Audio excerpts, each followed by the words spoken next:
Hello दोस्तों, नमस्कार। मैं मनीष कुमार अपने यूट्यूब चैनल मनीष एजुकेशन में आप लोगों का स्वागत करता हूं। दोस्तों, आज की इस वीडियो में हम जानेंगे कि जितने भी एग्ज़ाम में यानी कि 2011 से 2022 तक के एग्ज़ाम में जितने भी प्रकाश के परावर्तन यानी कि फिजिक्स के चैप्टर नंबर 1 जो आपका है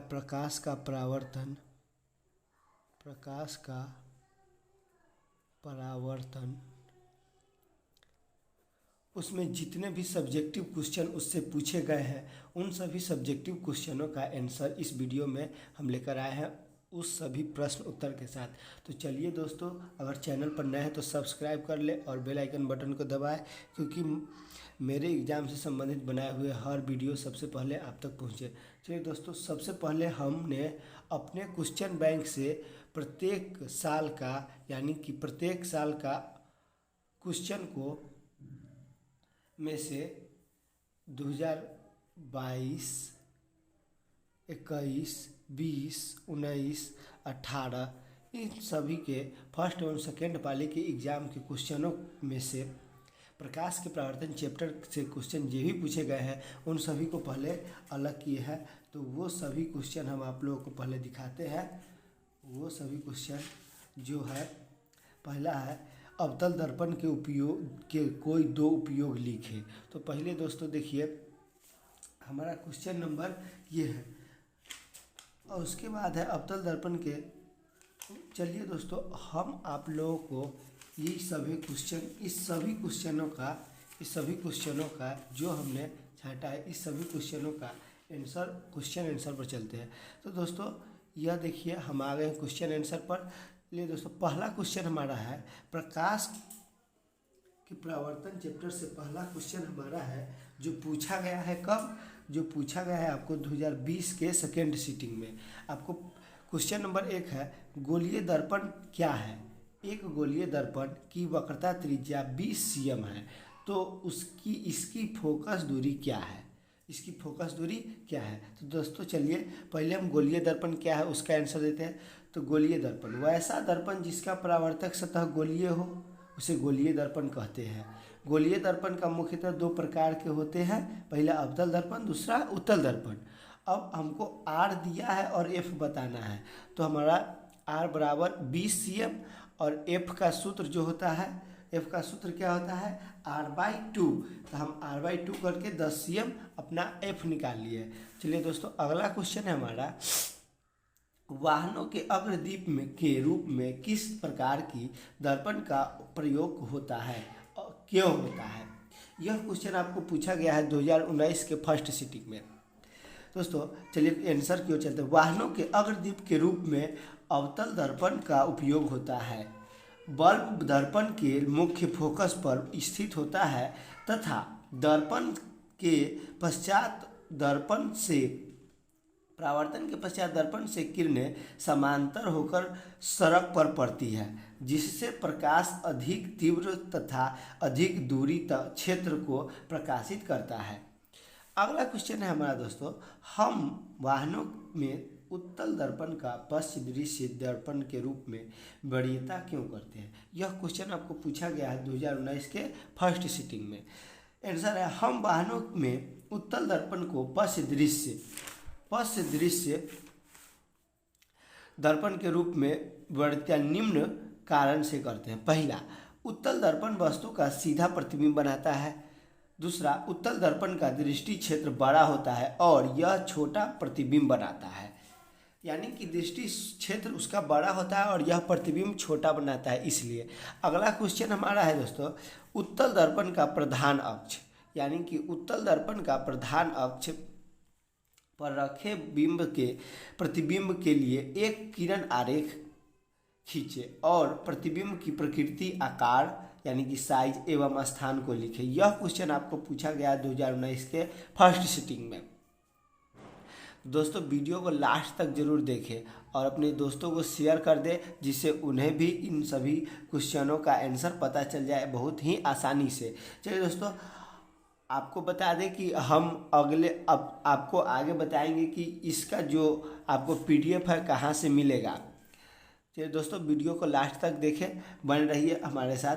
कहता है कि उत्तल दर्पण के प्रधान अक्ष पर बिंब को रखना है। तो उत्तल दर्पण हम बना लिए, एक उत्तल दर्पण बना लिए और इसके सामने एक बिंब रख दिए जिसका नाम है ए बी, और अपने बिंब से रेखा गुजारे जो दर्पण पर, और दर्पण पर आने के बाद परावर्तन के बाद यह मुड़कर इधर चली गई, और उसके बाद एक रेखा डाल दिए हम सी से डाल दिए, और सी से डालने के बाद क्या हुआ, हमारा जो प्रतिबिंब बना वो ए डैश बी डैश पी तथा एफ के बीच में दर्पण के पीछे बना।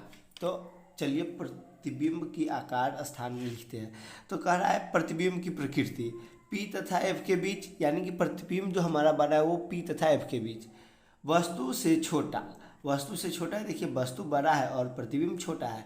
तीसरा कहता है सीधा तथा आभासी, यानी कि जो प्रतिबिंब हमारा बना है वो सीधा है और आभासी है, टूटी रेखा से आभासी है। अगला क्वेश्चन है हमारा, 5 cm लंबाई का कोई बिंब 30 cm वक्रता त्रिज्या के किसी उत्तल दर्पण के सामने 20 cm दूरी पर रखा गया है। प्रतिबिंब की स्थिति को प्रकृति और साइज ज्ञात कीजिए। 2019 के सेकेंड सिटिंग में आपको यह क्वेश्चन पूछा गया है। इसका आंसर है दोस्तों, दर्पण सूत्र से हम इसको हल करेंगे। तो दर्पण सूत्र हमारा क्या है, 1/v + 1/u = 2/r से, यानी कि v बराबर 2/r - 1/u। तो हमारा जो है r जो है वो r कितना है, 2, और r कितना है 30 cm है, दिया हुआ है आंसर क्वेश्चन में 30, और -u/1/u। तो 1/u 20 है, तो माइनस में क्यों है, क्योंकि u हमेशा माइनस में ही होता है। देखिए दोस्तों, अब यू हमेशा माइनस में क्यों होता है, यह अभी थोड़ा जान लीजिए। अगर ऐसे दर्पण है या दर्पण ऐसे ही है, मान लीजिए ये दर्पण एगो है, एक दर्पण यह है, यह अवतल और यह उत्तल, अवतल उत्तल। तो देखिए दोस्तों क्या बात है कि हम 2 दर्पण बना लिए। अब देखिए हमारा इस दर्पण का P यहाँ है और इस दर्पण का P यहाँ है, और जब भी हम दूरी मापेंगे तो ये हमारा P है, और हम लोग जानते हैं कि जब भी हम दूरी मापते हैं वह P से मापते हैं। तो दोस्तों देखिए इधर P है, और जब हम इधर से इधर की तरफ जाएंगे तो माइनस होगा, इधर प्लस, और इधर से जब हम इधर की तरफ जाएंगे तो माइनस होगा, इधर प्लस। अब देखिए कैसे, इसमें देखिए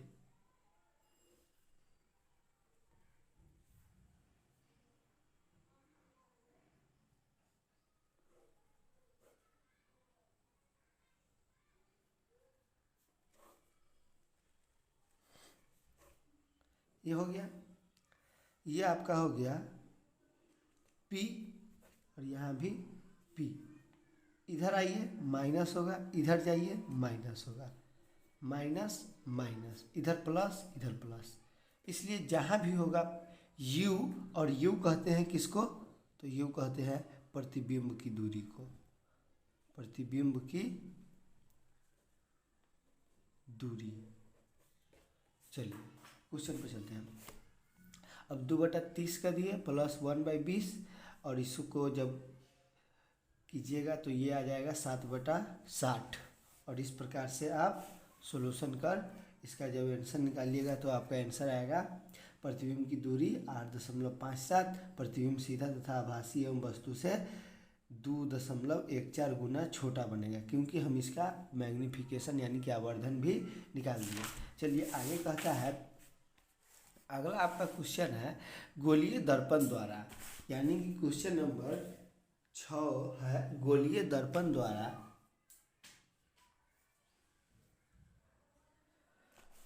गोलीय दर्पणों द्वारा परावर्तन के लिए नई कार्तीय चिन्ह परिपाटी को दर्शाइए। आपका क्वेश्चन नंबर, यह क्वेश्चन कब पूछा गया है, तो यह क्वेश्चन आपको पूछा गया है 2018 के फर्स्ट सिटिंग में। आंसर है गोलीय दर्पणों द्वारा परावर्तन के लिए नई कार्तीय चिन्ह परिपाटी के अनुसार निम्नलिखित बातें हैं। पहला, दर्पण के बाईं ओर वस्तु रखा जाता है, दर्पण के बाईं ओर वस्तु रखा जाता है। देखिए दोस्तों यह हमारा दर्पण है, यह मान लीजिए यह उत्तल दर्पण है, उत्तल दर्पण है। दर्पण के बाईं ओर वस्तु रखा जाता है, यह बाईं ओर है, यहाँ पर हम वस्तु यहाँ इधर रखते हैं। कहता है दर्पण के ध्रुव से सभी दूरियां मापी जाती। बात सही है कि दर्पण से सभी दूरियां मापी जाती है। दर्पण के मूल बिंदु के दाईं ओर मापी गई दूरियां धनात्मक एवं बाईं ओर मापी गई दूरियां ऋणात्मक होती है, यानी कि दाहिना ओर धनात्मक, इधर धनात्मक और इधर ऋणात्मक, इधर माइनस इधर प्लस होती है। अब कहता है आगे, मूल बिंदु के ऊपर मापी दूरी धनात्मक एवं नीचे मापी दूरी ऋणात्मक होती है। आपको बता दें कि यह ऊपर अगर मापते हैं तो यह होगा प्लस और नीचा माइनस, ऊपर प्लस नीचा माइनस। अगला क्वेश्चन नंबर 7 है, प्रकाश के परावर्तन के नियमों को लिखें और इसे किरण आरेख खींचे। प्रकाश के परावर्तन के नियमों को लिखें, इसका किरण आरेख खींचे। यह आपको क्वेश्चन पूछा गया 2018 के सेकेंड सीटिंग में। आंसर है प्रकाश के परावर्तन के निम्न नियम है। पहला, आपतित किरण, परावर्तित किरण तथा आपतन बिंदु पर डाला गया लंब तीनों एक ही समतल में होते हैं। चलिए अब दूसरा है, आपतन कोण परावर्तन कोण के बराबर होता है, angle I equal to angle R. अब देखिए यहाँ पर हम चित्र भी बना दिए हैं। अगला आपका क्वेश्चन है, किसी ऑटोमोबाइल के पीछे एक दृश्य देखने के लिए उपयोग होने वाले उत्तल दर्पण की वक्रता त्रिज्या 5 मीटर है। यदि एक बस इस वक्र दर्पण से 5 मीटर की दूरी पर स्थित है तो प्रतिबिंब की स्थिति, प्रकृति तथा आकार ज्ञात करें। तो इस प्रकार हम इस क्वेश्चन को सॉल्व किए हुए हैं, आप लोग भी कर लीजिएगा। चलिए जब हम सॉल्व करेंगे तो पता चलेगा, प्रतिबिंब दर्पण से 1.6 मीटर की दूरी पर आभासी एवं सीधा बनाएगी। यह वस्तु के आकार की तुलना में 0.32 गुना छोटा बनेगा। अब दोस्तों यह क्वेश्चन जो है अगला हमारा 9 नंबर क्वेश्चन, यह क्वेश्चन आपको 2020 के सेकेंड सीटिंग का क्वेश्चन है। क्वेश्चन कहता है निम्न का कारण बताएं। पहला, अवतल दर्पण का उपयोग हजामती दर्पण के रूप में क्यों किया जाता है। यह हम लोग जानते हैं कि अवतल दर्पण का उपयोग हजामती दर्पण के रूप में किया जाता है, लेकिन क्यों किया जाता है इसके बारे में अभी हम बताते हैं। दोस्तों अवतल दर्पण का उपयोग हजामती दर्पण के रूप में निम्न कारण से किया जाता है। पहला, यह वस्तु का आभासी एवं सीधा प्रतिबिंब बनाता है। दूसरा, यह बड़ा प्रतिबिंब बनाता है जिस कारण चेहरा के बाल स्पष्ट दिखाई पड़ता है। यह बड़ा प्रतिबिंब बनाता है जिसके कारण चेहरा का बाल स्पष्ट और बड़ा दिखाई देता है। चलिए अब अगला दूसरा यानी कि बी नंबर है, उत्तल दर्पण का उपयोग क्यों साइड मिरर के रूप में करते हैं। तो आंसर है, उत्तल दर्पण का दृष्टि क्षेत्र बड़ा होता है तथा यह वस्तु का छोटा एवं सीधा प्रतिबिंब बनाता है, जिस कारण इसका उपयोग साइड मिरर के रूप में किया जाता है। उत्तल दर्पण हमेशा वस्तु का छोटा एवं सीधा प्रतिबिंब ही बनाता है, इसलिए इसका उपयोग कहाँ किया जाता है, साइड मिरर के रूप में। अगला हमारा क्वेश्चन है कि अवतल दर्पण का उपयोग सोलर कुकर में क्यों किया जाता है। सोलर कुकर में अवतल दर्पण का उपयोग क्यों किया जाता है। तो आंसर, अवतल दर्पण सूर्य की किरणें को एकत्रित कर एक बिंदु पर जमा करती है, जिससे सोलर कुकर में भोजन जल्दी पकता है। अब दोस्तों यह क्वेश्चन समझने के लिए आप यह हमारा चित्र देखिए, यह हमारा चित्र देखिए एक हम बना लिए पहले आपको अवतल दर्पण